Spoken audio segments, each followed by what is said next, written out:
কিছুদিন পর তো আমরা আমার ছানাদেরকে কোনো খাবারই দিতে পারবো না। এটা ভেবে আমার খুব ভয় করছে রে টুনি। একদম চিন্তা করো না রানু মাসি, আমরা আমাদের ছানাদেরকে কখনোই ক্ষুধার যন্ত্রণা ভোগ করতে দেব না। চলো আমরা গিয়ে ওই বকটির সঙ্গে কথা বলে দেখি। টনি, কেন যেন আমার মনে হচ্ছে ওই বকটা অনেক দুষ্টু, অনেক খারাপ। ওই তো সামনের বিলেই দেখা যাচ্ছে বকটা মাছ খাচ্ছে। চলো তাড়াতাড়ি চলো।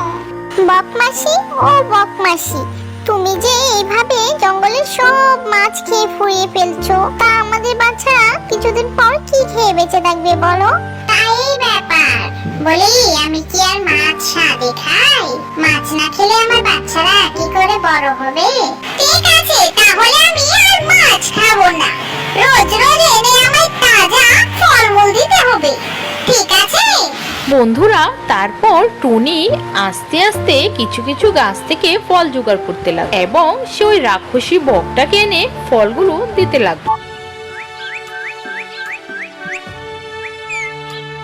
পরদিন টুনি আবার খাবার নিয়ে। এইভাবে চলতে চলতে বকের মনটা অনেকটাই নরম হয়ে যায়। তারপর থেকে তারা সবাই একসঙ্গে মিলেমিশে থাকে, কেউ কারোর কোনো ক্ষতি করার চেষ্টা করে না। বন্ধুরা, আমাদের এই গল্পটি কেমন লেগেছে তা অবশ্যই কমেন্ট করে জানাও। গল্পটি ভালো লাগলে চ্যানেলটিকে সাবস্ক্রাইব করতে ভুলবে না। খুদা হাফেজ।